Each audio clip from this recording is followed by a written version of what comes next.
Hello guys, welcome back to my YouTube channel HRM Pillar.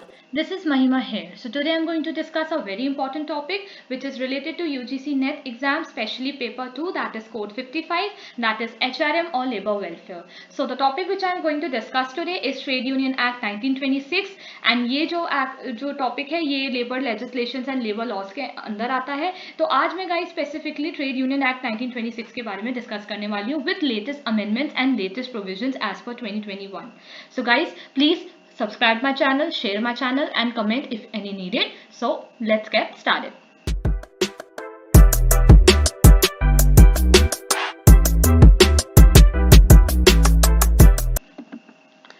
तो सबसे पहले मैं एक्ट को डिस्कस करने से पहले कंटेंट्स डिस्कस करना चाहती हूँ, बिकॉज क्या होता है कि कभी कभी एक्ट को देखकर या एक्ट को सुनकर हम लोग बहुत ज़्यादा हमें लगता है कि बहुत ज़्यादा टफ है क्योंकि उसमें सेक्शंस होते हैं.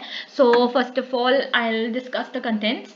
सो in this I am going to discuss the amendments in trade union act, then I am going to discuss the definitions. After that appointment of registrar, additional and deputy registrar, registration, application for registration, certificate, minimum requirement for membership, cancellation of registration, what is a registered office, then rights of registered trade union, proportion of office bearer connected with industry, right of members to inspect the books, minor members, change of name and amalgamation, dissolution of a registered trade union, penalties and cognizance of offences with some second NCL के as per जो recommendations थे trade union के ऊपर वो भी and में मैं discuss करूंगी. तो ये सेक्शंस के साथ मैंने आपको बता दिया है कि मैं कौन कौन से सेक्शन में क्या क्या डिस्कस करने वाली हूँ. तो सबसे पहले शुरू करते हैं अमेंडमेंट्स में. Amendments in trade union act. तो सबसे पहले जो अमेंडमेंट हुआ था वो 1947 में हुआ था, ट्रेड यूनियन अमेंडमेंट. इसके अंदर क्या था कि ये जो अमेंडमेंट था इसमें हमें ये प्रोवाइड किया गया था कि there is a compulsory recognition of trade union on some certain prescribed conditions, जिसके अंदर हमने पेनल्टीज भी इंट्रोड्यूस की थी कि अगर कोई अनफेयर लेबर प्रैक्टिस होती है किसी की भी तरफ से, या तो ट्रेड यूनियन की तरफ से या एम्प्लॉयर की तरफ से, तो उनके ऊपर पेनल्टीज लगेंगी, उनके ऊपर ऑफेंस का सेक्शन लगेगा. एंड उसके अकॉर्डिंग ये बहुत कंपलसरी हो गया था कि सारी ट्रेड यूनियंस को रिकॉग्निशन मिले. उसके बाद एक ट्रेड यूनियन बिल इंट्रोड्यूस हुआ था 1950 में. फर्दर अमेंडमेंट्स जो डिस्कस हुए थे लेबर्स मिनिस्टर कॉन्फ्रेंस में 1949 के अकॉर्डिंग, उसके ऊपर एक बिल इंट्रोड्यूस हुआ जिसका नाम था ट्रेड यूनियन बिल. अब उस बिल ने ये प्रोवाइड किया कि हर ट्रेड यूनियन का रजिस्ट्रेशन और रिकॉग्निशन होना बहुत जरूरी है, और उसके अंदर उस बिल के अंदर काफी सारे लॉज एंड काफी सारे अनफेयर लेबर प्रैक्टिसेस के बारे में डिफाइन किया गया. उसके बाद इंडस्ट्रियल रिलेशन बिल आया 1978 में. फर्स्ट नेशनल कमीशन जो हुआ था 1969 का लेबर का फर्स्ट नेशनल कमीशन जो हमारा बैठा था लेबर के ऊपर, उसके बेसिस पे ये रिकमेंडेशंस निकाले गए थे कि सेंट्रल गवर्नमेंट ने एक कॉम्प्रिहेंसिव बिल पास किया जिसका नाम था इंडस्ट्रियल रिलेशन बिल.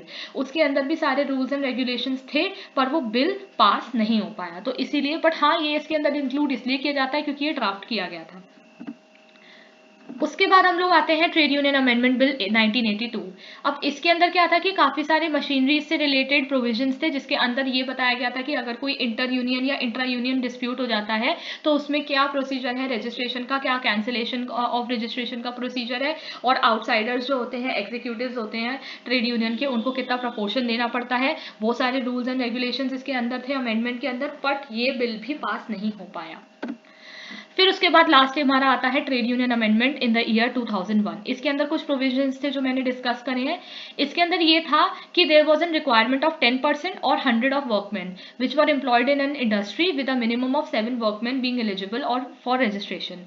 कि अगर आपको किसी ट्रेड यूनियन की रजिस्ट्रेशन करानी है तो कम से कम 7 लोगों का वर्कमैन का उसमें एलिजिबल होना बहुत जरूरी है. कब? जहां पर 100 से ज्यादा लोग काम कर रहे हैं या 10% लोग एम्प्लॉयड हैं. ठीक है. Election of members of executive and office bearer not more then 3 years. 10 से ज्यादा 3 साल के लिए आप एक पर्टिकुलर इंसान को या एक पर्टिकुलर वर्कर को एग्जीक्यूटिव या ऑफिस बियरर रख सकते हो. उसके 3 साल बाद आपको उसे चेंज करना पड़ेगा. प्रिस्क्राइब्ड सब्सक्रिप्शंस प्रोवाइड किए थे कि rural trade union, rural sector, unorganised और अदर टाइप जो वर्कर्स हैं उनके अपने अपने मिनिमम सब्सक्रिप्शंस थे वो डिसाइड किए गए थे. एपेलेट कोर्ट्स का डेजिग्नेशन किया गया था और आउटसाइडर्स का लिमिट कर दिया था, प्रपोर्शन 1/3 कर दिया था out of total number of office bearers, या फिर 5 विच एवर इज लेस. या मतलब जैसे कि टोटल 100 लोग हैं तो 100 का 1/3 निकाल लेंगे या फिर 5, दोनों में से जो कम होगा उतने ही आपको आउटसाइडर्स रखने हैं एज अ ऑफिस बियरर। समझ में आया होगा? जैसे अगर मैं आपको एग्जांपल बताऊं कि अगर 10 लोग हैं, ठीक है, अगर हमने, या चलिए मानिए कि हमारे पास अगर सेफ साइड चले तो 9 लोग हैं, तो 9 का 1/3 अगर हम निकालेंगे तो ये 3 3 9 होता है, 3 3 9 होता है, तो 3 हुआ। तो 3 या 5 दोनों में से जो जो डिजिट लेस है उतने ऑफिस बियरर आपको बाहर से रखने हैं, तो इसका आंसर हो गया 3। ठीक है, अब आते हैं कुछ डेफिनेशंस पर ट्रेड यूनियन एक्ट के।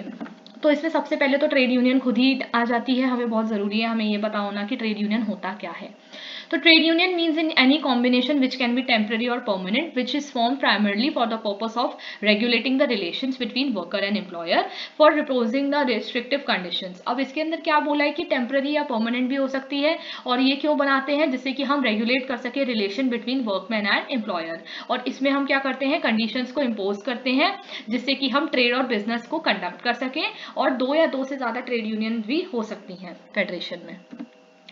ट्रेड डिस्प्यूट, ट्रेड डिस्प्यूट का मतलब क्या होता है, ऐसी कोई डिस्प्यूट जो वर्कमैन और एम्प्लॉयर के बीच में होती है विच is connected with the employment या नॉन एम्प्लॉयमेंट। मतलब वो एम्प्लॉयमेंट रिलेटेड डिस्प्यूट भी हो सकती है, नॉन एम्प्लॉयमेंट रिलेटेड डिस्प्यूट भी हो सकती है, या फिर टर्म्स ऑफ एम्प्लॉयमेंट से रिलेटेड भी कोई डिस्प्यूट हो सकती है, या फिर कोई कंडीशन रख दी हो लेबर्स के रिलेटेड, कुछ भी हो सकती है, तो वो सारे डिस्प्यूट्स के अंदर आ जाती है। उसके बाद आता है अप्रोप्रिएट गवर्नमेंट। अप्रोप्रिएट गवर्नमेंट क्या होता है, it means in relation to trade union which whose objects are not confirm to one state. अगर तो एक स्टेट से कन्फर्म नहीं है ऑब्जेक्ट तो वो सेंट्रल गवर्नमेंट संभालती है, और अगर एक रिलेशन से एक ही रिलेशन से एक ही स्टेट से रिलेशन है तो स्टेट गवर्नमेंट संभालती है। मतलब कि मेन जो है वो सेंट्रल संभालती है, और जो बाकी ट्रेड यूनियंस बचती हैं उन्हें स्टेट गवर्नमेंट अपना संभाल लेती है। उसके बाद आता है कि रजिस्टर्ड ट्रेड यूनियन क्या होती है। एक तो होती है ट्रेड यूनियन, उसके बाद आती है रजिस्टर्ड ट्रेड यूनियन। काफी आप एक्ट में सुनेंगे तो आपको इसका मीनिंग पता होना चाहिए।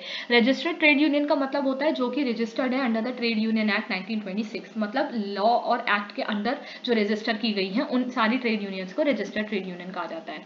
ऑफिस बियरर कौन होता है, in case of a trade union it includes any member of its executive but does not include an auditor. Auditor के छोड़कर कोई एग्जीक्यूटिव हो सकता है, उसको हम ऑफिस बियरर बना सकते हैं ट्रेड यूनियन में। तो इसको, ये कुछ डेफिनेशंस थी। अब आते हैं सेक्शन 3 पे। इसके अंदर मैं बताऊंगी कि अपॉइंटमेंट ऑफ रजिस्ट्रार कैसे होता है, एडिशनल और डिप्यूटी रजिस्ट्रार का अपॉइंटमेंट कैसे होता है। तो अप्रोप्रिएट गवर्नमेंट जो है वो रिक्वायर, उसका ये फर्ज है कि वो एक ऐसा पर्सन अपॉइंट करे जो कि रजिस्ट्रार होता है ट्रेड यूनियन का। So the appropriate government in respect to trade union whose objectives are not confined to single state that will be handled by central government, और बाकी केसेस में स्टेट गवर्नमेंट, जो कि मैं ऑलरेडी पहले भी डेफिनेशन में डिस्कस कर चुकी हूँ। साथ ही साथ अप्रोप्रिएट गवर्नमेंट में also appoint additional and deputy registrar of trade union. अब इसका पर्पस क्या होता है, अगर आपको कोई पावर एक्सरसाइज करनी है, या फिर आपको किसी को पावर से डिस्चार्ज करना है, या फिर आपको पावर या फंक्शन किसी रजिस्ट्रार का जो भी केस हो आपको कोई ऑर्डर देना है, या फिर विद इन लोकल लिमिट्स में आपको कुछ ऑपरेट करना है, तो उसके लिए एडिशनल और डिप्यूटी रजिस्ट्रार होना चाहिए, क्योंकि हर काम के लिए रजिस्ट्रार ऑफ ट्रेड यूनियन उठ के नहीं जाता है। तो इसलिए उनके under additional and deputy registrars भी होते हैं, जो कि अप्रोप्रिएट गवर्नमेंट ही प्रोवाइड करते हैं, वही अपॉइंट करते हैं। अब आता है सेक्शन 4 के अंदर registration. Any 7 or more members of trade union by subscribing their names to the rules of trade union or by otherwise complying with the provision of act may apply। कोई भी trade union के 7 member या 7 से ज़्यादा जिनके नाम लिखे हुए हैं ट्रेड यूनियन के अंदर, वो प्रोविजन ऑफ एक्ट 1926 के अंदर अप्लाई कर सकते हैं रजिस्ट्रेशन ऑफ ट्रेड यूनियन के लिए।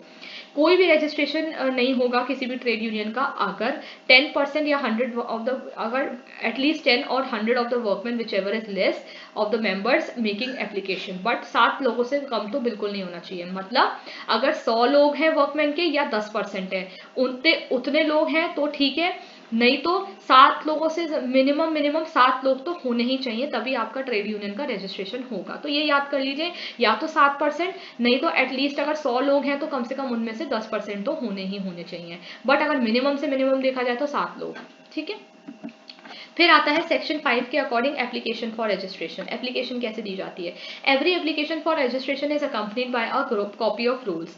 रजिस्ट्रेशन की एप्लीकेशन देने के साथ साथ उसके अंदर ट्रेड यूनियन के कुछ रूल्स भी अटैच किए जाते हैं, जिसके अंदर क्या क्या आता है, नेम आते हैं, ऑक्यूपेशन आता है और एड्रेस आता है, जो 7 मेंबर्स होते हैं एप्लीकेशन फाइल करते हैं, ठीक है। साथ ही साथ ट्रेड यूनियन का नेम आता है, उसका एड्रेस आता है और उसके हेड ऑफिस की जगह के नाम आता है, ओके।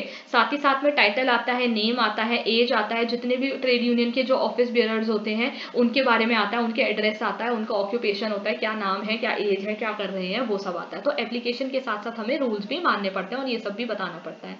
सेक्शन 8 और 9 के अकॉर्डिंग एक सर्टिफिकेट ऑफ रजिस्ट्रेशन भी होता है।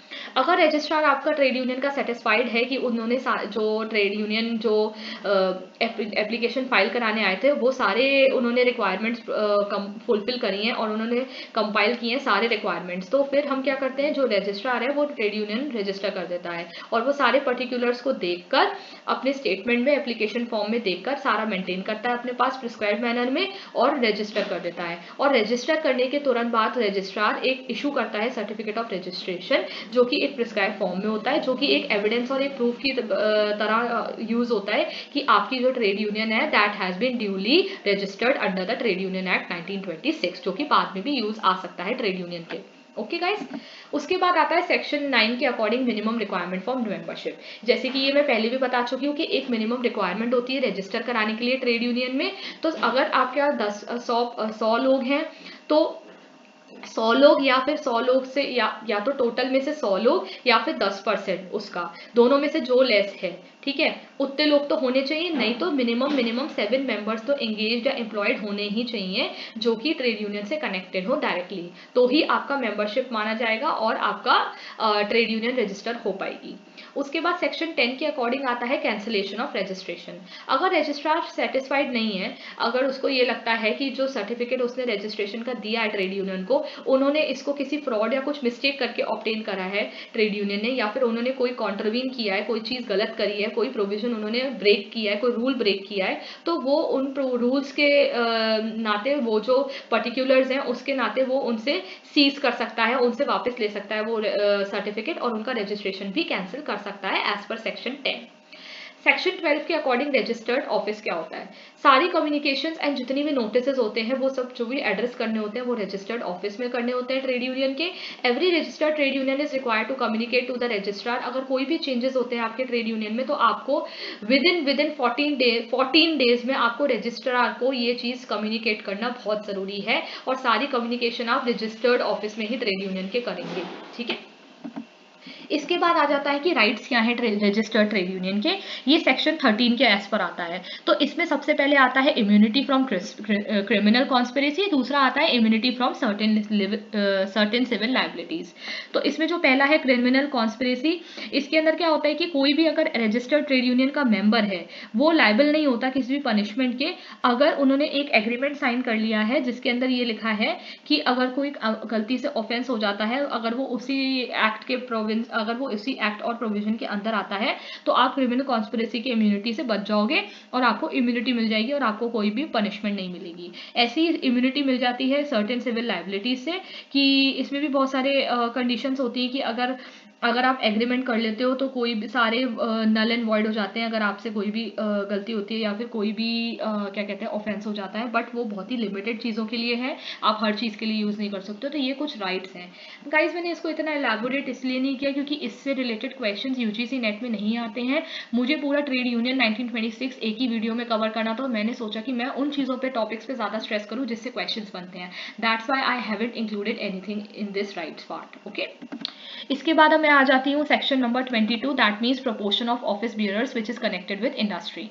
Not less than one half of the total number of office bearers of every registered trade union in an unorganised sector must be persons engaged in industry. इसका मतलब ये है कि किसी भी इंडस्ट्री में ओवरऑल रजिस्टर्ड ट्रेड यूनियन में जितने भी मेंबर्स हैं उनके 1/2 जो टोटल मेंबर्स हैं ऑफिस बियरर के वो अनऑर्गेनाइज सेक्टर्स में से होने चाहिए। बाकी केसेस में ऑफिस बियरर्स है रजिस्टर्ड यूनियन के वो except not more than 1/3 whichever is less to be the person। इस बाकी जितने भी केसेस है अनऑर्गेनाइज सेक्टर को छोड़ के उसमें ज्यादा से ज्यादा 1/3 होने चाहिए या फिर 5 होने चाहिए, दोनों में से जो भी लेस है उतने ही होने चाहिए इंडस्ट्री में एंगेज्ड। ओके, सेक्शन 20 के according rights of members to inspect books. इसका क्या मतलब है? द अकाउंट बुक्स, जितनी भी रजिस्टर्ड ट्रेड यूनियन की अकाउंट बुक्स होती हैं और मेंबरशिप लिस्ट होती है will be open to inspection. Office bearer के पास ये राइट है कि वो सारे अकाउंट बुक्स और सारी मेंबरशिप लिस्ट को ओपन करके देख सकता है और एट सच टाइम वो प्रोवाइड भी कर सकता है कि ट्रेड यूनियन में क्या क्या रूल्स हैं। तो ये ट्रेड यूनियन के मेंबर्स का राइट है कि वो रजिस्टर्ड ट्रेड यूनियन के अंदर जाके अपने अकाउंट बुक्स को ओपन कर सकते हैं और इंस्पेक्ट कर सकते हैं एज पर सेक्शन 20। ओके, इसके बाद आ जाता है सेक्शन 21 एज पर माइनर मेंबर्स। अब माइनर मेंबर्स कौन होते हैं? Any person who has attained 15 year of age can become a member. अब 15 ईयर ऑफ एज अटेन करने के बाद वो रजिस्टर्ड ट्रेड यूनियन के मेंबर बन सकता है, पर इसके अंदर आपको रूल्स एंड रेगुलेशंस मानने पड़ते हैं।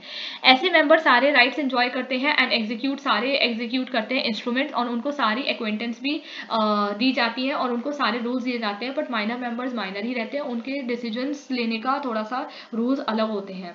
तो इसीलिए 15 ईयर्स ऑफ एज याद रखिए कि इससे ऊपर माइनर मेंबर आपका रजिस्टर्ड ट्रेड यूनियन में मेंबर बन सकता है। देन कम सेक्शन 26 के according change of name and amalgamation.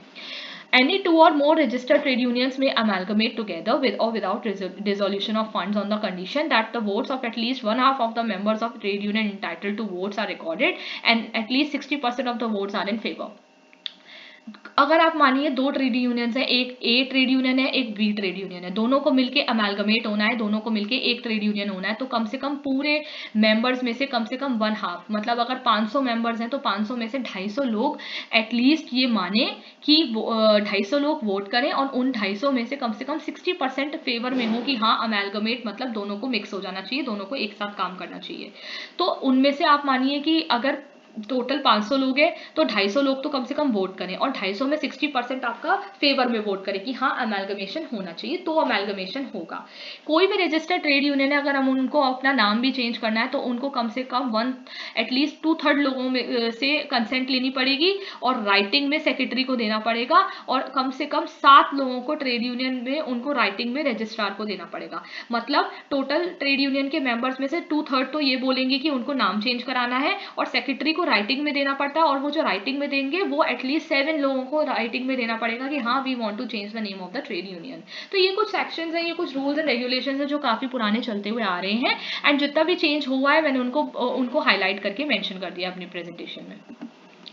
Then comes the dissolution of a trade union. Okay, तो इसमें क्या होता है कि इन केस अगर हमें कहीं रजिस्टर्ड ट्रेड यूनियन को डिसॉल्व करना है तो एक नोटिस भेजा जाता है, वही 7 मेंबर्स भेजेंगे उसको, और विद इन 14 डेज में भेजना होता है डिसोल्यूशन के। किसको भेजना होता है? रजिस्ट्रार को ट्रेड यूनियन के। कहाँ भेजना होता है? रजिस्टर्ड ट्रेड यूनियन के ऑफिस में भेजना होता है।